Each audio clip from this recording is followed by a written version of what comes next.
Pagkatapos sabi pa nung aming Senate President, paano niya na, bakit? Magagaling yung mga tauhan na. Sabi ko, tingnan kasi ang pinagtatalunan yung patutsadahan ng dalawang bansa. Pwede ba kung likumin natin lahat? Sino ang unang nagsalita? Anong sinagot? Pangalawa, anong sinagot? Para makita yung Makita ko yung series, yung link, Tama. yung konteksto. Opo. Tayo talagang nauna eh. Tama. So, Tariela. pag nagsalita, alam mo naman yung Commodore Tariela kung ano-ano pinagsasabi. So tinanong ko nga doon sa mga 35. Naku po, nag-iinit na naman ho itong si Senator Kong Dante Marcoleta ha. Sino nga ho ba talaga ang kauna-unahang bumanat kaya nagkainitan yang West Philippine Sea o South China Sea? Unang-una ho sa lahat mga kabdit, kung hindi ho natin alam kung hindi ho natin alam, unang-unang bumanat dyan ang Pilipinas. Ito nga hong Commodore Tariela, masyado hong magaling magbida-bida, mahilig pong magpasikat sa, alam nyo na, sa social media. Ngayon ho bumubuelta ang China, pinagmumukha ni Tariela ngayon na ang China ang pasimuno sa gulo. Yan ho yung pinapakita niya ngayon. Ngayon kasi mga kabdit, nakakalimutan ho ata natin na yung China, napakalaking bansa niyan. Ang kinagandahan ho kasi dito sa China mga kabdita, para hong business partner natin itong China, nakakalimutan niyo ho ba yung Bukana Bridge? Chinese ho yung alam nyo na, nagpondo. China yung nagpondo dyan. Tapos ngayon, di ba, kinikredit grab ni Bongbong Marcos, sabi niya, major projects niya. O yan ho, dyan natin makikita na hindi lang talaga gumagamit ng Coca-Cola, hindi lang magnanakaw, credit grabber pa. Tapos ngayon yung China, tinutulungan yung Pilipinas makaahon sa kahirapan, tinutulungan nila yung mga OFW. Marami hong OFW dyan sa China na nagtatrabaho. Isipin nyo ho mga kabdit, yung mga OFW na yun, pauwiin ng Chinese Embassy, pauwiin ni Mr. Xi Jinping mga kabdit. May magagawa ho ba tayo? Wala ho tayong magagawa. Pare-pareho tayo nakanganga. Ito kasing Commodore Tariela na ito, mahilig humimok o alam nyo na, yung magyabang-yabang. Ngayon ho mga kabdit, dahil sa kagagawan, kabalbalan na itong si Tariela, pinagmumukha ho tayong katawa-tawa dyan sa China. Unang-unang bumanat siyang si Tariela. Tapos ngayong sumagot itong China, mga kabdit, Chinese Embassy. Ngayon ho, di ba? Maliit lalo ho yung tingin sa atin. Bakit ito? Dahil nga dyan, sa bida-bida na yan. Kaya nga ito yung kinaiinit ni Senator Marcoleta, isa pa yung pinag-iinitan dyan sa West Philippine Sea mga kabdit, isa pa yung West Philippine Sea o South China Sea, sinabi na ho malinaw na malinaw sa tribunal na walang pwedeng gumalaw dyan sa isla na yan, walang pwede kahit China, hindi pwedeng pakialaman yan, pati ang Pilipinas, bawal pakialaman yan. Ito kasing sila Risa Honticoca, sila One Ball University, sila Pinky Lacson mga kabdit, bakit pag usaping Chinese, o usaping China, West Philippine Sea, marami ho silang daldal, marami ho silang patutsada. Pagdating ho sa korupsyon, pagdating sa flood control issue, nasaan ho sila? May sinasabi ho ba? Wala ho. Wala ho silang sinasabi, tahimik ho sila. Pero pagdating sa mga Chinese, sasabihin ho nila, pro-China, itong mga minority. Iniisip ho ba nila yung, di ba, iniisip ho ba nila yung mga Pilipino, yung mga ordinaryong Pilipino? Hindi ho nila iniisip yan kasi oras na magkagera mga kabdit, may mga pera, mga milyonaryo, bilyonaryo, 100% nakalipad na ho yan sa ibang bansa. Samantalang tayong mga ordinaryong Pilipino na nakikipagsapalaran, kumakain ng 3 beses sa isang araw, maiiwan ho tayo dito, gegerahin ho tayo niyan sa sobrang himok nitong ating bansa diyan sa China. Diba? Yan ho yung hinihintay ng mga hinayupak na yan. Pag ginyera tayo niyan mga kabdit, ilan ho yung sundalo ng China kung hindi tayo nagkakamali? Nasa 2 million. Paulanan ho tayo ng rocket na mga yan. Tingin nyo ho ba may magagawa tayo? Wala ho tayong magagawa. Yung mga kabuka ho nating ordinaryong Pilipino, yung mga mahihirap na kagaya ho natin, mga kabdit, sila ho yung maiiwan dito sa ating bansa. Pero yung mga milyonaryo nga, yung mga bilyonaryo, alam nyo na, yung mga may nanakaw na dyan sa gobyerno, sila lamang ho yung maliligtas. Pagdating ng giyera, sila ho yung unang-unang aalis dito sa ating bansa. Kaya ito ho yung kinapuputok ng ulo ni Senator Marcoleta dahil madadamay ang sambayan ng Pilipino, madadamay ang milyong-milyong Pilipino oras na magkatensyon ang China at ang Pilipinas. Hindi ho kasi iniisip nitong sila Risa, hindi iniisip yan nila Kiko, di ba? Hindi ho nila iniisip yan. Iniisip po nila, gusto nilang ang kininyang West Philippine Sea o yung South China Sea, kahit ang ilang beses nang ulit-ulitin ng tribunal mga kabdit na walang pwedeng gumalaw dyan. Wala kahit China o Pilipinas. Malinaw na ho yan. Pero pagdating nga sa korupsyon, tahimik ho sila. Pagdating sa mga Duterte, ayan, dadak ho ng dadak. Tapos ngayon, pinagmumukha pa nilang pro-China itong mga minority. Alam na alam po talaga natin yung mga taong walang prinsipyo. Ayan o, kadalasan, hindi lang kadalasan, halos nasa majority ng Senado. Diretsahan lang po tayo. Kaya mga ka-update, kung bago lang ko kayo sa ating channel, isang like, isang share, isang subscribe lamang ko. Malaking tulong na yan. Sabay-sabay tayo magkomento, mag-react dito nga sa tension pa rin ng West Philippine Sea o South China Sea. Diyan at itong pag-init ng ulo ni Senator Kong Dante Marcoleta dahil mga ka-update, parang isip bata ho kasi yung mga nasa majority. Kaya direct na ho tayo dito. May tawag dito, nakalimutan ko lang no? Ito pong isa. Congratulations! Kasi hindi mo alam na ang backyard squatting analogy ni Justice Antonio Carpio ay sovereignty framing. Sovereignty framing daw po, hindi banter. Ang punto niya ay simple. Kapag inangkin ng kapitbahay ang bakuran mo at ayaw umalis, hindi yun kaibigan. Occupation behavior yun. Ang issue ay soberenya at karapatan, hindi pakikisama. Sen. So, tingnan mo na lang yun. Yung palang justice na yun ang kanyang basihan. Aha. Anong soberenya ang pinag-uusapan natin? Yung land territory o yung maritime rights? Aha. Doon lang sila yung malabo Pero alam mo, sa dami ng kanyang congratulations, ako naisip ko, wag na lang nating patusin kasi puro panunuya lang at pangungutya. Pero gusto ko rin siyang i-congratulate, Nelson. Apo. Dahil sa dami ng congratulations niya, napag-isipan kong magwaldas ng 3 minuto para lamang kilalanin ko kung sino siya. Nagtatago siya sa pangalang Nutriban. Okay. Pero ang kanyang parang ginagamit na parang mapagsino siya ay PM.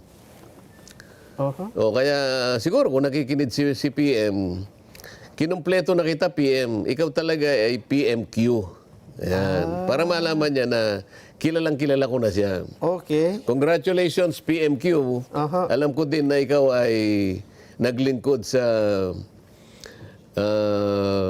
o nagtrabaho sa GCash. O yan, maliwanag na kilalang kilala kita. Kaya kahit anong panunuya ang sabihin mo, alam ko, may nag-feed sa'yo. Hindi naman ang layunin mo ay para paliwanagan ng ating mga kababayan, Aha. kundi palabuin lahat. Ang lahat ng aking pilit na liwanagin. Ayan. Yun na lang. Congratulations, PMQ. ang haba ng ipinost nito Halos No, maubos akala ata, niya PM lang siya. Hindi. Aha. So, kinocongratulate kita. Isip-isipin mo sa dami ng ginagawa ko, napagtyagaan kitang kilalanin. Oo, Ikaw si PMQ. O PMQ? yan. Maliwanag yan. Ganun ba? Sa bagay, dito ay pag binasa mo nga naman itong post na ito, Walang kinalaman doon sa pinag-uusapan. Pinalalabo lang talaga at saka yung, balikan lang natin siguro yung backyard squatting. Mahirap kasi i-compare ito dun sa, kasi pagka squatting, backyard, ay lupa yun magkaiba talaga. Lupa Hindi mo makukumpara no? Wala namang backyard na tubig Oo. Ang pinag-uusapan lang dito tubig Kaya nga sabi ko sa iyo, nag-umpisa tayo sa UNCLOS. Maritime rights. Kung ibang katawagan niyan, sovereign rights. Iba yung territory, sovereignty. Ayun yun. Yes. Iba yung sovereign rights sa sovereignty. Iba yung territory sa maritime rights. So dito basically, ang dinidiscuss natin, dagat, tubig. Yung mga lupa na nasangkot dyan sa mga tubig na yan, walang paghatol na ginawa ang arbitral tribunal dahil wala sa kanyang kapangyarihan na gawin yun. Para tukuyin kung sino yung mga nagmamay-ari ng mga pictures Unang-una, sana kung talagang gusto lang linawin ng Pilipinas yun, dapat pati yung Calayan Island Group sinangkot niya na para pagpasyahan ng tribunal. Matidismissan ka. Sabi niya, hindi ko kayang gawin yan, wala akong jurisdiction. Ang sinabi lang niya kung anong klaseng mga pictures ito. Hindi, walang Hindi, gano'n doon. yung low tide elevation. Oo, yung sinabi lang. rocks. Pero yung hindi niya sinabing, pwede ko ba sa Hindi. pagpasyan? Wala. Wala. Kung sinong may-ari. Wala po. Ang talagang principal na inano niya, alisin mo, ano ba akanya yung nature ng mga ano na yan? Oo. Yung 9-dash line. Aha. O, sabi naman ng tribunal, invalid naman yan, sabi niya. Na walang basis sa yung historic claim yan. Yung historic rights, wala yan. Sir, sabi ano niya. ang total, kung pagtitingnan nyo naman, at kung ang mga kababayan natin ay talagang makapilipino, o makapilipinas, hindi naman mo dahil dapat magtalo-talo rito eh. Yun nga eh. Ang usapan kasi doon sa resolution na yun, di ko nga malaman kung bakit hinangad pa ng mga kasama ko na gumawa ng resolution para sa ganun, i-condemn ang mga public statements na ginawa ng Chinese Embassy. Ang itatanong ko nga sana sa kanila, sino ba nag-umpisa niyan? Di ba kayo? Aha. Binigyan ko siya ng listahan eh. January 1, si ganito. January 7, hanggang umabot, katapusan ng January, hindi sila tumigil. Ang China naman, kung ano yung sinasabi mo, sinasagot nila. Ayan nga. Kaya tinatanong ko sa kanila, ito ba kako ay may ikabubuti nating pare-pareho? Ito ba ang paraan kako para ang dalawang bansa ay maging maayos ang kanilang relasyon? Ito ba yung ating foreign policy? Di ba? Yun lang naman ang mga punto sana. Kaya lang, dun sa bahagi ng kanyang resolution, isinangkot niya 500,000 square kilometers na ating exclusive economic zone. Sa Ba't bigla ka ako lumaki yung sa mukha ko kinuha ito? Doon sa libro daw nung isang justice. Eh kung binasa niya yun, isinama niya yung Benham Rice. Hindi exclusive economic zone yun. Eh.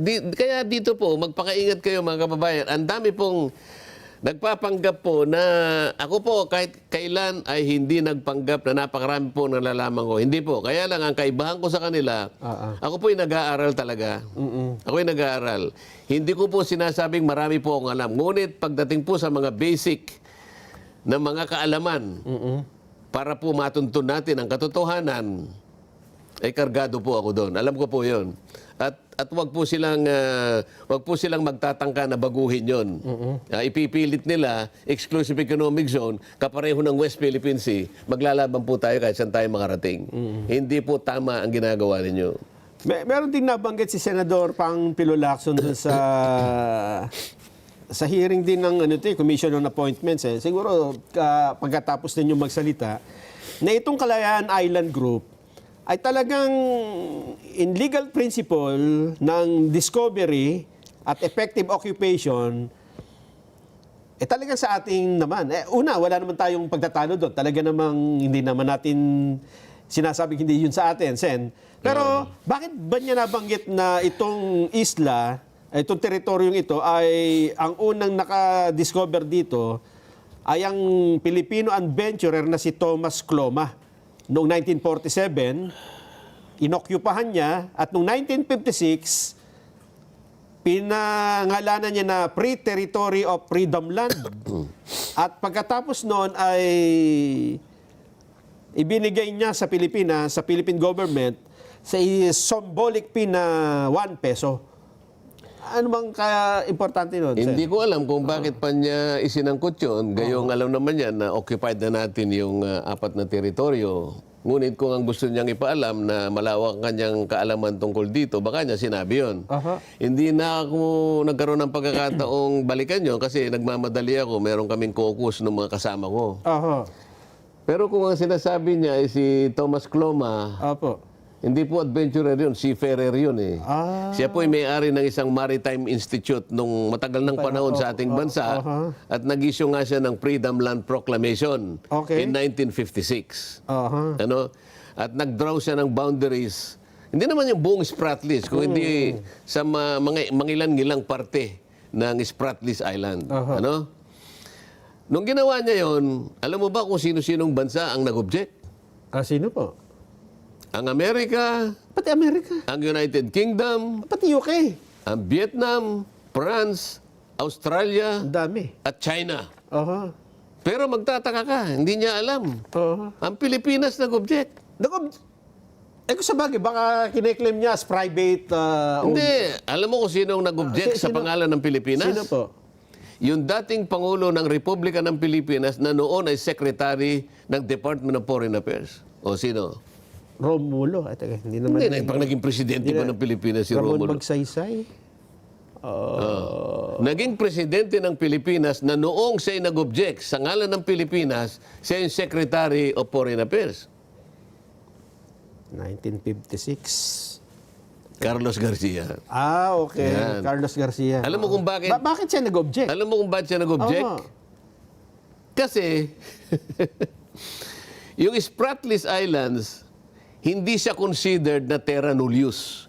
Terra nullius. Ano ibig sabihin ng terra nullius? Ano ibig sabihin nun? Oh, terra nullius, isang teritoryo na hindi pa nadidiscover at hindi pa na-occupy. Dalawa, Okay. hindi na-discover at hindi na-occupy. Kasi baka hindi alam ni Mang Tomas. Oo. Hindi ko alam kung kaano-ano niya yung Tomas Hindi Lechon. gumawa ng sauce. Hindi po, hindi mo malayo po. Noong 1897, nag-issue na at nag-publish ng Notification of Claims ang Great Britain. Oh. 1897. Oo, doon sa... 1956 lumabas si Mang Tomas eh. Oo, late na. O hindi na siya terra nullius. Ibig sabihin, meron na Meron na naka-discover. una. Pagkatapos ng Britanya, pati ang France, nag-publish din ng Notification of Claim. In 1933, Aha. maski ang bansang Japan, nag-issue ng Notification of Claim. Na dami nag-aagawan. Kaya ang Japan, ninotify pa, kinapi-parnis ang Amerika. In 1933, tayo, colony ng Amerika. Kaya nga, pati tayo, alam natin yan. Okay. Hindi na dapat binanggit ito. Wala namang kinalaman pa ito. Wala nang bearing. Wala nang bearing. Pero gusto niya siguro sabihin na, medyo malawak ang aking O nasa sa'yo yun. Pero kailangan natin pinapaliwanag. Dahil yun ang buong Iyon ang buong katotohanan na hindi niya ni-discover at hindi tinanggap maraming nag-object. Hindi totoo na kinontribute niya sa ating bansa. At kaya Hindi naging yun sa ang atin. pinagmulan. Ayun. Talagang inoccupy natin. Dahil siguro. Aha. Yun ang dahilan doon. Hindi yung dahil sa discovery. Oo. Ibig sabihin nito, Sen, noong... Yun ang sinasabi ko sa'yo. Opo. Nag-a-apply. Meron tayong bagay, yung kasabihan na yun, English eh. Anong... A little learning. dangerous. A little knowledge. Is a dangerous thing. Oo nga. Ibig sabihin nito, Sen, kung noong panahon na... Tingnan nyo, ang dami nag-aagawan dyan sa isla na yan. Ang dami talaga. Pero dumating ang panahon, hinayaan na lang nila yung Pilipinas. Hindi malayo na, magkasundo-sundo rin pala tayo dito sa... Sana nga ganun eh. Kumo ba? Kasi sabi pa nila. Kanya, may probinsya, yan munisipyo. At saka barangay. Aha. Alam mo, Nelson, kahit ano pang gawin mong political characterization sa isang feature ng isang kalupaan, hindi magbabago yung nature ng kanyang geography. Ganun pa rin. Ganun pa rin siya. Halimbawa, kaya pinipilit natin sa China. Kung ako makikipag-usap uli sa China, kung kinakailangan tayong... Dapat naman tayong makipag-usap. Sila din, mukhang gusto rin nila. Ipaghalimbawa na lang natin yung dalawa. Yung Ayungin at saka yung Mischief. Oo. Low tide elevation talaga ito eh. Walang pagtatalo ito eh. Na-occupied nila. Na-occupied nila. Nasa ating ECC. Kung ako, sasabihin ko lang, Mr. Ambassador, alang-alang lang sa goodwill ng pagkakaibigan natin, utang na loob. Aha. Utang na loob. Iwanan mo na. Low tide elevation ito eh. Kahit ano pang gawin mo, sinasabi ko nga, kahit i-reconstruct mo pa, yung Great Wall of China, Doon. ganun pa rin eh. Yun pa rin Amin pa rin yun kasi nga, tubig talaga yan eh. Nagkataon lang na may umusli siguro yan. Hindi ko malaman kung paano tumubo yan. Pero hindi magbabago ang characterization yan. Parte ng aming exclusive economic zone. Ganun dapat makipag-ano eh. Ngayon, patutsadahan. Kaya nagalit siguro yung isa sa amin. Sabi niya, binasa ko yung mga Pagkatapos sabi pa nung aming Senate President, paano niya na, bakit? magagaling yung mga tauhan na. Sabi ko, tingnan kasi ang pinagtatalunan yung patutsadahan ng dalawang bansa. Pwede ba kako likumin natin lahat? Sino ang unang nagsalita? Anong sinagot? Pangalawa, anong sinagot? Para makita yung... Para makita ko yung series, yung linya, yung konteksto. Opo. At tayo talagang nauna eh. Oh, pagkatapos nagsalita, alam mo naman yung Commodore Tariela kung ano nung pinagsasabi. So tinanong ko nga doon sa mga 35 members ng armed forces, meron ba tayong national policy, sabi ko, na ang isang uniform serviceman pa naman, ay pinapayagan tayo kako na hiyain ang isang head of state? Wala po, sabi ng kapitan. Wala naman talaga. Yung bang ginawa ni Tariela kako, hindi panghihiya sa presidente ng China. Panghihiya po. Ngayon, kung wala tayong national policy, Sinagutos. hindi ba kako personal na gawa niya lang yun? Opo, sabi niya gano'n. Tama ba yun? Hindi po. Pagkatapos, sasabihin natin, i-condemn natin ang ginagawa ng China ng pagsasalita laban sa atin. Sino ba nauna? Sumagot lang sila eh. Ikaw ba may karapatan kang hiyain ang kanilang head of state? Yung kanilang embassy, wala silang karapatang sumagot man lang sa'yo? Sabi ho ng DFA, hindi po pwedeng gawin yon. Sabi ng DFA, ako ang tagapagsalita rito.